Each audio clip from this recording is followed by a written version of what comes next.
Let's begin with the foundations. Welcome to another lecture. Today we examine Supergirl, the 2026 film that repositions Kara Zor-El as a sardonic anti-hero in the early James Gunn and Peter Safran era of the DC universe. I am Alexei, and I suggest we treat this as a case study in adaptation, franchise engineering, and the aesthetics of large format action. Hi, I'm Priyanka. I'm curious about how a character we think we know becomes different with one film. So, I guess we can start by thinking about what the movie is in simple terms. So, in lay terms, Supergirl is a 2026 American superhero film about Kara Zor-El going on a revenge-driven chase across multiple planets. She is trying to stop Krem of the Yellow Hills and the Brigands, and at the same time, she has only a few days to find an antidote after Krem poisons Krypto the dog. It is a road movie in space, with a darker tone than typical Superman films. To frame our discussion in technical terms, the film, directed by Craig Gillespie from a screenplay by Anna Nogueira, adapts the characters and moral texture of Tom King and Bilquis Evely's Supergirl, Woman of Tomorrow, while compressing the comic structure into a classical three-act film. We observe a cosmic canvas spanning roughly 9 distinct alien worlds with bespoke languages, a central mentorship friction between Kara and Ruthie Mary Knoll, and an anti-heroic posture for Kara culminating in her killing Krem. Production-wise, it is an IMAX shot picture with Rob Hardy using variable camera language to externalize Kara's emotions. Messy and handheld during anger, fluid when she regains control. The DCU placement is second in Chapter 1 after Superman, signaling a deliberate tonal counterpoint. It's important to understand relevance. Supergirl functions as an early stress test of the new DCU. It extends the universe beyond Earth, establishes Kara as a central figure whom Safran says will be pivotal beyond Man of Tomorrow, and differentiates moral philosophies within the same S-Shield family. Historically, audiences often conflate reboots. Here, a soft reboot replaces an aborted DCEU trajectory, which introduces complexities of continuity, fan expectation, and brand repair after corporate restructuring under David Zaslav. And the stakes are not only narrative. Economically, the reported net budget lands around $170 million after James Gunn disputed a $200 million figure, and break-even was estimated near $315 million worldwide, excluding marketing. So the film is also a test of audience appetite in a crowded superhero market. Some quick, surprising facts first. Jason Momoa, who was Aquaman in the old DCEU, now plays Lobo here. He even rode a real motorcycle for a Leavesden sequence. The production lit practical 40-foot fireballs for one action scene. And the cape on Millie Alcock's suit used 16 meters of the same material lineage as Christopher Reeve's Superman cape. That is a deliberate form of nostalgia. Chronology clarifies causality. August 2018, Warner Brothers hired Oren Uziel to write a DCEU Supergirl. The pandemic paused momentum in early 2020. In 2021, Sasha Calle was cast as Supergirl for The Flash, with a spin-off envisioned. The 2022 Warner Media Discovery merger placed DC under scrutiny, and by August 2022, the DCEU Supergirl spin-off was quietly canceled. At the end of October 2022, Gunn and Safran took charge of DC Studios. By January 2023, they announced a DCU film inspired by Woman of Tomorrow. Anna Nogueira returned as writer in November 2023. Craig Gillespie boarded in May 2024. Matthias Schoenaerts joined as Krem in September 2024. Eve Ridley as Ruthie in October. Principal photography ran January to May 2025 in the UK and Scotland using IMAX cameras. Marketing intensified through late 2025 with Blondie's Call Me in the trailer, and a poster that graffiti edits "Look Up" into "Look Out." The film premiered in June 2026 in Brooklyn and released in the United States later that month.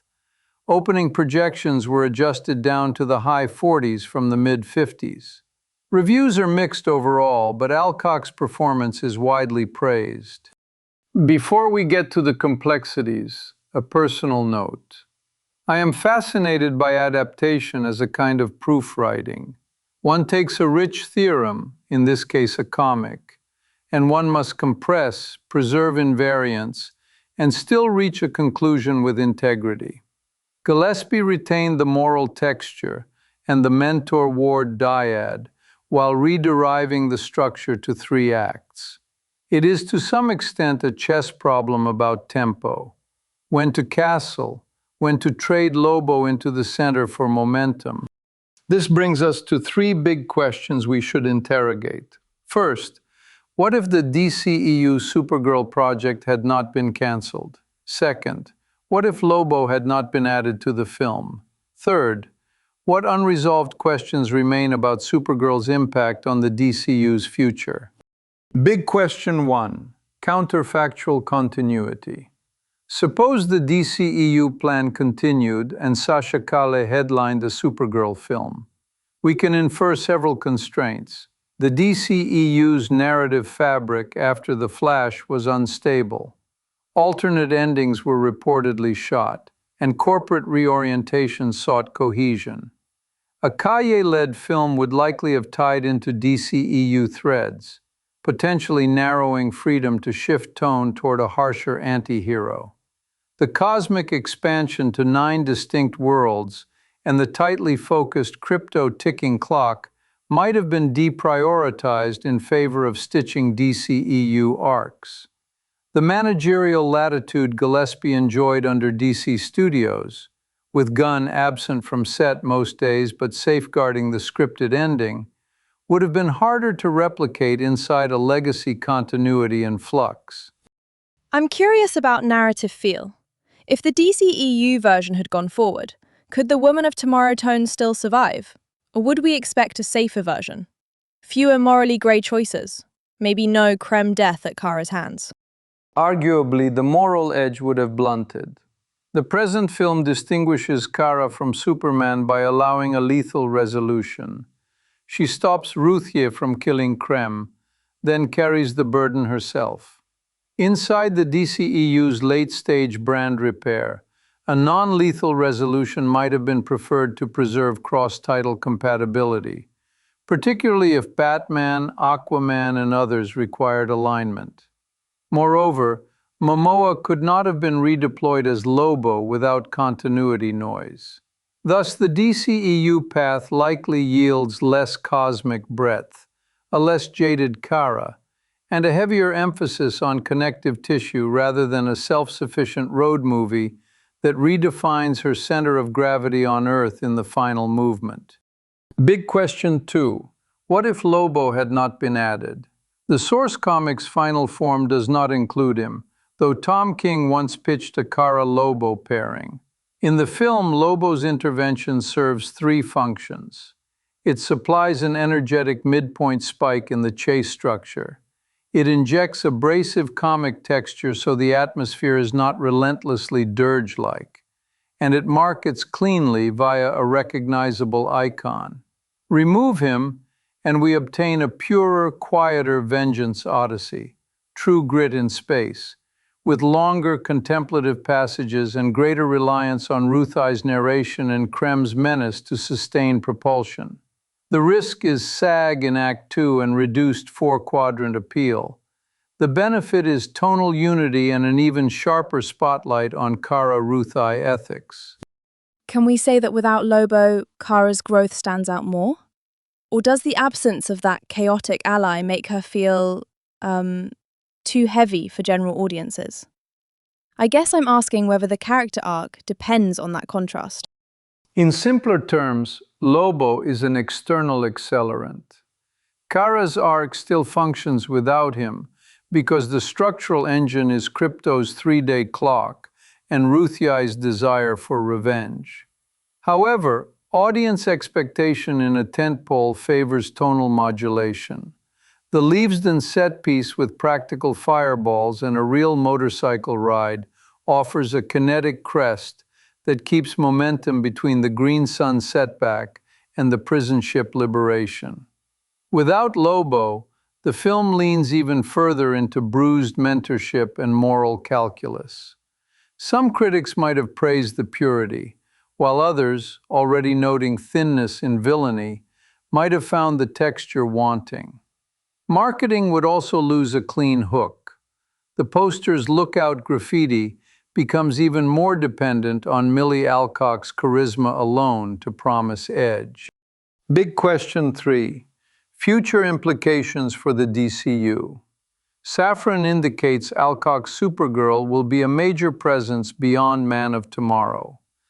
Unresolved questions include franchise ethics. How will the DCU reconcile Kara's lethal choice with Superman's non-lethal idealism? Will their older sibling dynamic become a recurring dialectic that maps the edges of acceptable heroism across Chapter 1? Cosmically, 9 worlds have been seeded. Which of those languages and cultures recur to create a coherent galactic neighborhood rather than a one-off travelogue? Economically, with mixed reviews, Rotten Tomatoes at 59% and Metacritic around 50%, what strategies convert a strong lead performance into durable audience trust over multiple films? What comes to mind next is practical planning. Do we expect crossovers with Lobo again, or maybe a focus on Ruth Eye's future? And how much will reception data shape those choices? Like the notes about multiple needle drops versus action impact in test screenings. We can infer a few trajectories. 1. Kara and Kal-El are likely to be contrasted repeatedly. Marketing already leaned into a verbal contrast. Kal-El, he sees the goodness in everyone. Kara, I see the truth. 2. Lobo's cameo utility suggests selective redeployments when structural momentum needs jolting, though a full spin-off depends on scheduling and the calculus of overexposure. 3. Ruthie's apprenticeship creates a path for returning the moral question of vengeance in later chapters. As for data, areas needing deeper analysis include demographic skews in domestic versus international uptake, the durability of music-forward marketing relative to actual action satisfaction, and the extent to which IMAX large-format exhibition correlates with improved legs for this title. In this context, the composer turnovers, from Ramin Djawadi to Tom Holkenborg to Claudia Sarn, are a curiosity rather than a determinant. The more salient predictor is whether audiences anchor on Alcock's performance strongly enough to tolerate mixed notices elsewhere. Building on that, it makes me wonder about brand identity. The suit's visible wear and the enlarged S-shield, plus the linguistic world-building with Millie Alcock learning 5 fictional languages, all say this is not just Superman with a different haircut. Maybe the next step is to see how those details accumulate across films, so Kara's perspective becomes a through line rather than a detour. In conclusion, Supergirl is a darker road movie about Kara Zor-El, shot in IMAX, directed by Craig Gillespie, written by Ana Nogueira, that adapts Woman of Tomorrow's core while embracing anti-heroism, a 9-world chase, and the crypto-ticking clock. We have examined 3 big questions: the DCEU counterfactual, the structural role of Lobo, and the DCU implications still unresolved. For further study, I recommend tracing specific comic-to-film adaptation moves, what is preserved, what is reweighted, and how marketing signals, such as the Lookout poster, pre-shape reception. So I guess that kind of sums it up.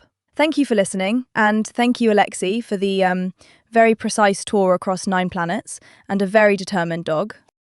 This then completes our present analysis. Thank you all, and until next time.